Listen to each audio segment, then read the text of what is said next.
प्रिय विद्यार्थियों, आज हम कक्षा BA प्रथम वर्ष विषय राजनीति विज्ञान, प्रश्न पत्र राजनीति विज्ञान के मूल आधार। आज का हमारा जो अध्ययन का टॉपिक है वो है मानव स्वभाव व प्राकृतिक अवस्था पर जीन जैक्स रूसो के विचार। हम राज्य की उत्पत्ति के सामाजिक समझौता सिद्धांत पर चर्चा कर रहे थे। सामाजिक समझौता सिद्धांत में टॉमस हॉब्स और जॉन लॉक के विचारों को जान लिया था। आज इस कक्षा में हम सामाजिक समझौता सिद्धांत के अंतर्गत है जॉन जैक रूसो या जीन जैक्स रूसो के विचार क्या है, उनमें भी रूसो ने मानव स्वभाव और प्राकृतिक अवस्था का कैसा चित्रण किया है, उसको लेकर के इस कक्षा में चर्चा करने वाले हैं। तो रूसो का जन्म 1712 ईस्वी में हुआ था। 1767 ईस्वी में वो मृत्यु को प्राप्त हुए। उन्होंने सबसे पहले 2 लेख लिखे थे। पहला था discourses on the progress of arts and sciences, दूसरा डिस्कोर्सेज ऑन इनइक्वालिटी। इन दोनों ही लेखों में रूसो ने प्राकृतिक अवस्था को आदर्श बताया है, यानी राज्य और समाज से पहले की जो अवस्था थी वो आदर्श थी, वर्तमान से ज़्यादा अच्छी थी, बेहतर थी। मनुष्य उसमें अच्छी तरह रह रहा था, अपनी खुशियों से, अपने आनंद से अपने जीवन को जी रहा था। 1762 ईस्वी में सामाजिक संविदा या द सोशल कॉन्ट्रैक्ट नामक पुस्तक रूसो की प्रकाशित हुई थी।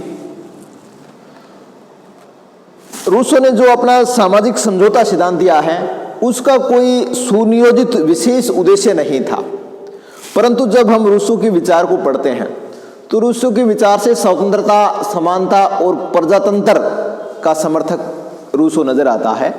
वो स्वतंत्रता का समर्थन करता है, वो समानता का करता है और प्रजातांत्रिक शासन व्यवस्था का समर्थन करता हुआ नजर आता है।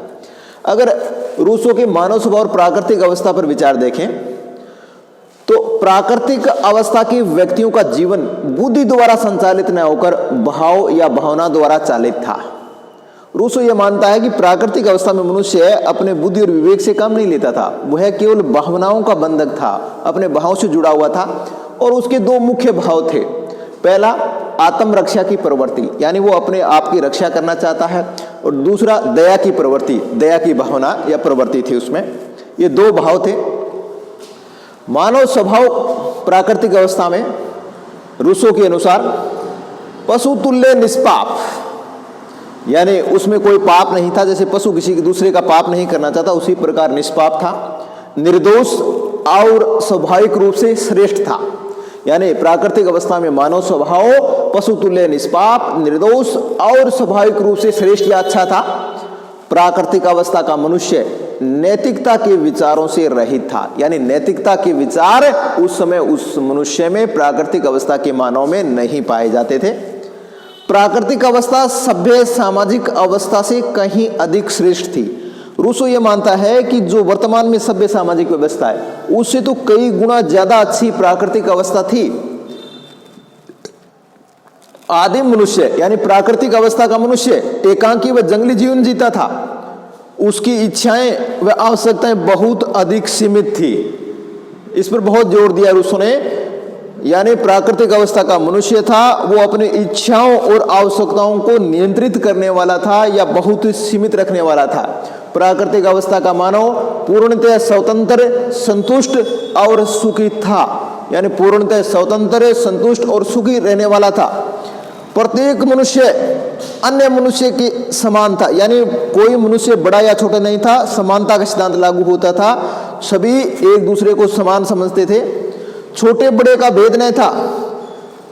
स्वार्थी होते हुए प्रत्येक मनुष्य दूसरों की सहायता हेतु तैयार रहता था, यानी प्राकृतिक अवस्था के मानव में स्वार्थ का भाव तो था, लेकिन वो दूसरों की सहायता करने के लिए हमेशा उत्सुक रहता था, तैयार रहता था।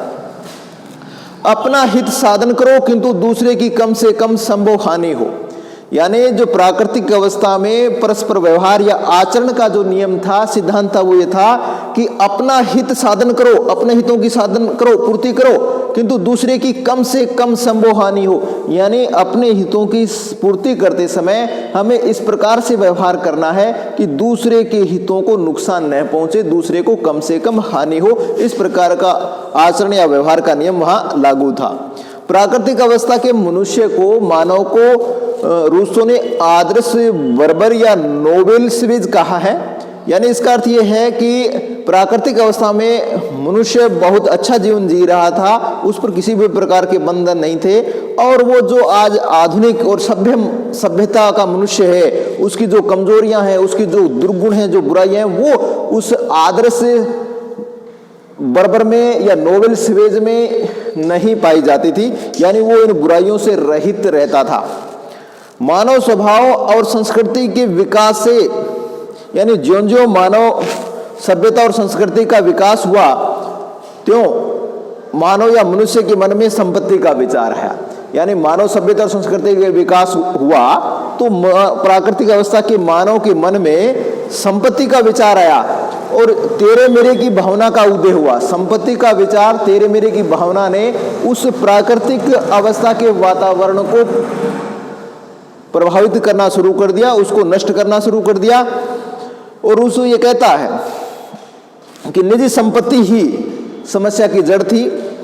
वह पहला व्यक्ति समाज का वास्तविक जन्मदाता था जिसने एक भूभाग को एक बाड़े से घेरकर यह कहा कि यह मेरी भूमि है, और जिसे उसके कथन के प्रति विश्वास करने वाले सीधे सरल व्यक्ति मिल गए। यानी किसी रूसो ये कहता है कि समाज का जन्म तब हुआ जब किसी व्यक्ति ने एक जमीन के भूभाग को घेर कर कहा और वहां एक बाड़ा बना लिया कि इस बाड़े के अंदर की जो भूमि है वो मेरी है, और उसके आसपास जो सरल स्वभाव वाले मनुष्य थे उन्होंने उसकी स्वीकृति प्रदान कर दी। तभी समाज या राज्य का जन्म हो गया। तो प्राकृतिक अवस्था या में मानव स्वभाव के जो विचार हैं वो रूसो ने रखे हैं। यानी रूसो के अनुसार प्राकृतिक अवस्था बहुत अच्छी थी, उस समय मानव का व्यवहार बहुत अच्छा था, वह स्वतंत्र था, संतुष्ट था, सुखी था, आदर्श बर्बर था, उस पर बुद्धि का कोई नियंत्रण नहीं था, वह भावनाओं से जुड़ा था और भावना में भी आत्मरक्षा की प्रवृत्ति और दया की भावना प्रमुखता से उसमें थी, और वो अपना अच्छा जीवन जी रहा था। लेकिन मानव सभ्यता और संस्कृति के विकास ने धीरे धीरे उसमें निजी संपत्ति और तेरे मेरे की भावनाओं को जन्म दिया और निरंतर जनसंख्या बढ़ती गई। इसलिए प्राकृतिक अवस्था की समाप्ति का समय आ गया और उसके लिए सामाजिक समझौता करना पड़ा। अगली क्लास में हम पढ़ेंगे सामाजिक समझौते के बारे में रूसो के विचार। धन्यवाद।